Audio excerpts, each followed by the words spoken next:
you know, you make a movie, you really kind of make it for yourself.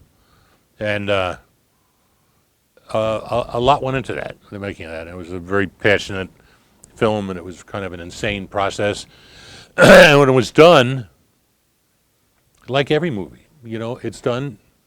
Either you walk away from it, or you say, "Wow, I love this. It's been a great experience, and I hope people like it." It's as simple as that. Gosh, I hope people come. And interesting, they sent the print to me in Maui.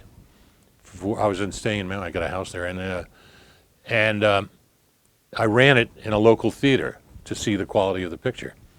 And I got a whole bunch of people to come in. And that was really my first preview with an audience. It was before we screened it all. And I was embarrassed to ask them at first, you know, because I asked from this age to this age to this age. And they all really loved it. And I said, oh my God, what have we done here? What have we rendered? But up until that time, you never know. You run it with an audience and they tell you you're good, you're bad, or they're indifferent.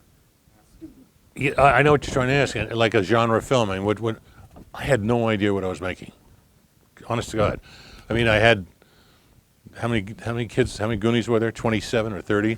It seemed like that every morning. I had no idea. I knew we were trying to make it slightly a little harder edge than, you know, we talked about penises and swear words and do the whatever it was, the stomp with the belly, and telling the Spanish housekeeper these terrible obscene things. So it was a little more than a kid's film.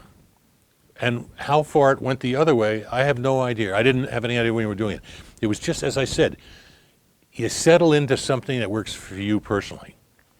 And I don't know about other filmmakers, but a lot of people say, well, you got to think of your audience. I'm the audience. You know, I'm my audience for my films. And if I screw up really good, you know, because I screwed up for myself. So I don't go out with an intent to have a genre film of this, you know, a children's film or an adult film, or is it breaking over into the mature world of insanity? But with Goonies, totally off the top of our heads, things would just happen, and we'd improvise. The kids were just geniuses. You know, there's things that happen. Some directors work. A lot of directors work by the written word. And the written word's got to be there. But I like the written word, and then I like improvisation. And a lot of actors, you can say, I tell this story a lot, because a lot of actors you can say, because they have an expository scene, you can say, hey, what if the phone rings? And they look at you and say, what do you mean? Who's on the phone? I said, well, that's up to you. Maybe the phone rings in the middle of your diatribe here, and it's your dentist. You have to have your 4 teeth pulled out. It's your dog got hit by a car. You just won the lottery. I don't know. It's up to you. You pick up. And they said, well, I don't know. And then you say, oh, forget it. And then there's other actors you can say, the telephone, they said, oh, leave me alone. I got it. And they run with it. Those kids, all I had to do was throw one line in. They ran. They knew who they were. They loved their characters. They loved the story. They were putty in your hands. They were ready, and they were magic. So I don't know what the hell your question was, but I think, did I answer it? Oh, I hope so. I go off on tangents, too. I personally love to shoot in locations. I feel it's tangible. You can touch a wall. It's real. You go to a window and you look out and you can see infinity. You're on the stage, you don't have that. You have a phony backdrop. The set's not real. It's not visceral. And so we looked at it. There was a wonderful cameraman. I said, can we light this? Can we make it work? He said, no problem. People said they'd love to have us in their home. And those kids felt like it was their home. I mean, it was real to them. When Chunk came through that gate on the other side, I mean, he'd been through that gate 1,000,000 times.